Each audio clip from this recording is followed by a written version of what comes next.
Assalamualaikum dan salam sejahtera. Selamat datang ke channel Surau Media bersama aku Kai. Macam biasa, aku akan cerita pasal bola sepak tempatan. First match Kings Cup, Malaysia terpaksa bertemu Thailand. Entah macam mana diorang undi, tahu-tahu je Malaysia kena bertemu dengan tuan rumah Thailand. Diorang macam dah plan nak bertemu dengan pasukan paling noob dalam kejohanan ni supaya diorang layak ke final. Tapi kita pun sebenarnya tak kisah sangat lah nak main dengan siapa, sebab kalau bertemu dengan Tajikistan atau Trinidad and Tobago pun lebih kurang je. Ranking diorang lagi tinggi juga daripada Malaysia. So first match jumpa Thailand, kira okey lah tu. Kalau ikutkan ranking, memang Thailand lagi tinggi ranking dia daripada Malaysia. Tapi kalau based on pertemuan kedua-dua tim ni, Thailand dan Malaysia, match ni biasanya akan fight-fight lah. Dan rekod Malaysia agak baik juga. Latest pertemuan adalah time kelayakan Piala Dunia. Malaysia menang kedua-dua match grouping tu. Dan last kali Thailand berjaya kalahkan Malaysia adalah time AFF 2014, 8 tahun yang lepas. Cuma Thailand sekarang berada dalam prestasi yang terbaik lah, selepas mendapat sentuhan daripada manager yang baru, Madam Pang, dan diorang punya coach yang baru,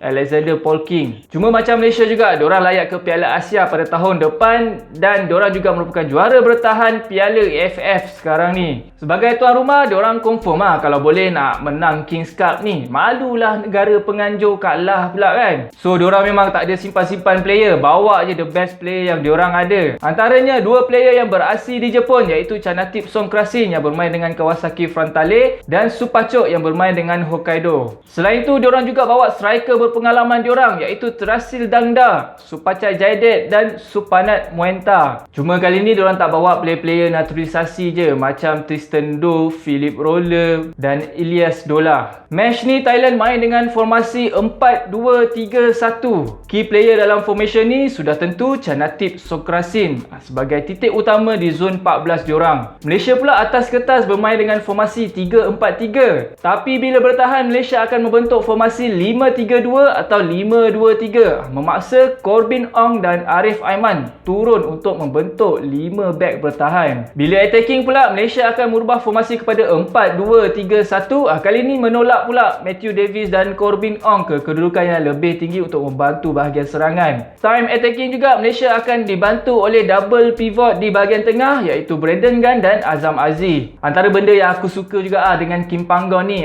setakat ni dia tak rigid dengan satu formasi dan sistem je. Formation ni mungkin akan berubah bergantung dengan pasukan lawan, dan dalam satu match ada 3-4 formation yang akan digunakan oleh Kim Panggon. Dan setiap individu pula biasanya akan ada peranan ekstra yang akan diberikan oleh Kim Panggon. Awal-awal match nampak jugalah Thailand ni agak agresif, main dekat depan fans sendiri kan. Tapi Thailand mula mati kutu bila key player diorang, Chanatip Songkrasin, injured dan terpaksa dikeluarkan pada minit ke-13. Bagi aku ini turning point. Malaysia control match ni dan high pressing player-player Thailand. Player Malaysia nampak lebih agresif press player Thailand supaya player Thailand ni membuat kesilapan dan hilang bola. Dan kalau kita tengok gol Malaysia ni berpunca daripada kegagalan Thailand sendiri untuk clear ball dengan baik dan gagal menyekat Safawi untuk membuat hantaran ke dalam kotak penalti. Bila bola dah masuk dalam kotak penalti Thailand, sekali lagi player Thailand gagal marking Corbin Ong yang skor daripada far post. Second half, Thailand tukar 3 player dan cuba build up balik gameplay diorang. Malaysia pula cuba maintain gameplay masa first half tadi. Tapi second half ni, player-player Malaysia dah mula pancit. Malaysia just mampu main bertahan je, dan ini memberi peluang kepada player Thailand untuk control match. Kim Panggon try counter masalah ni dengan memasukkan set attacking yang berbeza, iaitu mengeluarkan Mickey, Daryl Lock dan Safawi Rashid,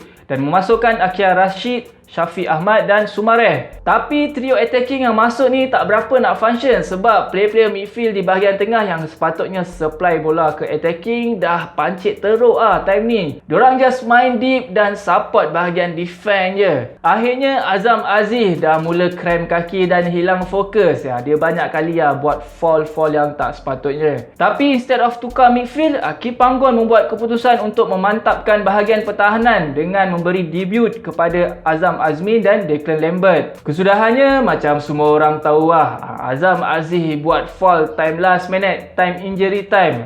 Dia dapat second yellow dan terus dapat red card. Free kick tu bagi peluang kepada Thailand untuk skor gol penyamaan. Personally aku okey jugalah Azam Aziz ni dapat red card. At least next game confirm kita dapat tengok gandingan midfield yang berbeza. Gandingan double pivot Brandon Gan dan Azam Aziz ni macam tak berapa nak mengancam untuk attacking Malaysia. Untuk penentuan penentuan penalti ni, ini bagi aku kira nasib kira rezeki siapa menang. Tapi kredit juga dekat player-player Malaysia yang ambil penalti ni. Mental diorang memang kuat sebab susah kot nak ambil penalti depan fans pasukan lawan. Shihan Hazmi bagi aku memang man of the match Daripada 5 try yang dibuat oleh Thailand, 4 super save yang dibuat oleh Shihan Hazmi. Dan dia juga berjaya save 1 penalti dalam penentuan sepakan penalti. Memang welcome to JDT lah orang cakap. Dalam match ni juga nampak kelibat Pak Hang Seo yang spy match ni. Walaupun Vietnam sekarang ni tengah buat friendly dengan Singapore dan India di Ho Chi Minh, Vietnam, dia still gigih juga terbang ke Chiang Mai untuk usah game Malaysia. Katanya dia akan stay dekat Chiang Mai ni sampailah habis match Malaysia lawan Tajikistan.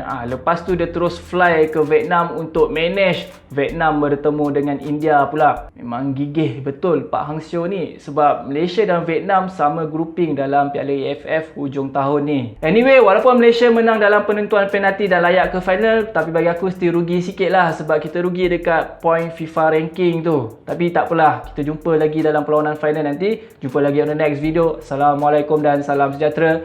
Bye-bye.